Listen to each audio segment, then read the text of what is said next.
Luc chapitre 20. Un de ces jours-là, comme Jésus enseignait le peuple dans le temple et qu'il annonçait la bonne nouvelle, les principaux sacrificateurs et les scribes avec les anciens survinrent et lui dirent: « Dis-nous, par quelle autorité fais-tu ces choses? Ou qui est celui qui t'a donné cette autorité? » Il leur répondit: « Je vous adresserai aussi une question. Dites-moi, le baptême de Jean venait-il du ciel ou des hommes? » Mais ils raisonnèrent ainsi entre eux. Si nous répondons du ciel, il dira: Pourquoi n'avez-vous pas cru en lui?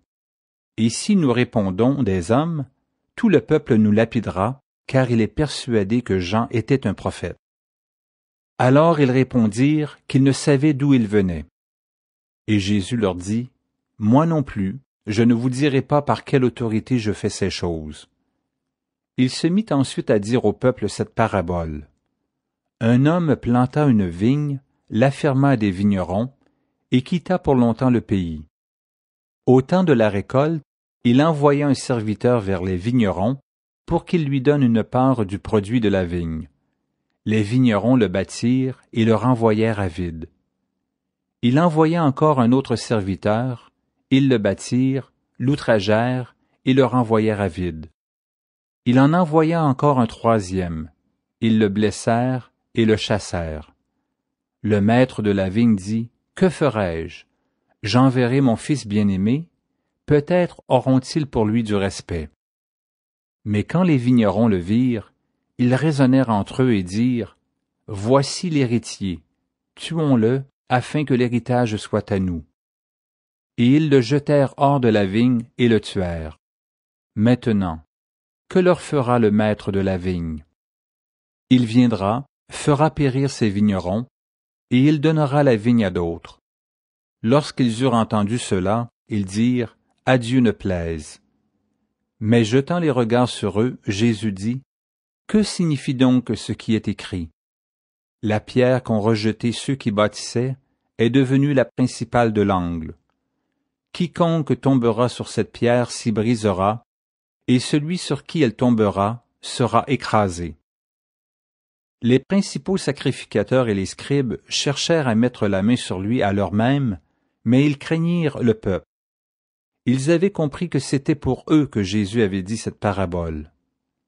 Ils se mirent à observer Jésus, et ils envoyèrent des gens qui feignaient d'être justes pour lui tendre des pièges et saisir de lui quelques paroles afin de le livrer aux magistrats et à l'autorité du gouverneur.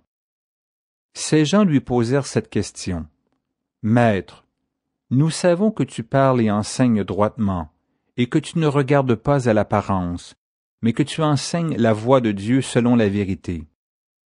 Nous est-il permis ou non de payer le tribut à César? » Jésus, apercevant leur ruse, leur répondit: « Montrez-moi un denier. » De qui porte-t-il l'effigie et l'inscription? De César, répondirent-ils. Alors il leur dit: « Rendez donc à César ce qui est à César, et à Dieu ce qui est à Dieu. » Ils ne purent rien reprendre dans ses paroles devant le peuple, mais étonnés de sa réponse, ils gardèrent le silence. Quelques-uns des Sadducéens, qui disent qu'il n'y a point de résurrection, s'approchèrent et posèrent à Jésus cette question. « Maître, voici ce que Moïse nous a prescrit. Si le frère de quelqu'un meurt, ayant une femme sans avoir d'enfant, son frère épousera la femme et suscitera une postérité à son frère. Or, il y avait 7 frères. Le premier se maria et mourut sans enfant. Le second et le troisième épousèrent la veuve, il en fut de même des 7 qui moururent sans laisser d'enfant. Enfin, la femme mourut aussi. À la résurrection, duquel d'entre eux sera-t-elle donc la femme, car les 7 l'ont eue pour femme? » Jésus leur répondit: « Les enfants de ce siècle prennent des femmes et des maris. Mais ceux qui seront trouvés dignes d'avoir part au siècle à venir et à la résurrection des morts ne prendront ni femme ni mari, car ils ne pourront plus mourir, parce qu'ils seront semblables aux anges et qu'ils seront fils de Dieu, étant fils de la résurrection. Que les morts ressuscitent, c'est ce que Moïse a fait connaître quant à propos du buisson Il appelle le Seigneur le Dieu d'Abraham, le Dieu d'Isaac et le Dieu de Jacob. Or Dieu n'est pas Dieu des morts, mais des vivants, car pour lui, tous sont vivants. Quelques-uns des scribes prenant la parole dirent, « Maître, tu as bien parlé. » Et ils n'osaient plus lui faire aucune question. Jésus leur dit, « Comment dit-on que le Christ est le fils de David?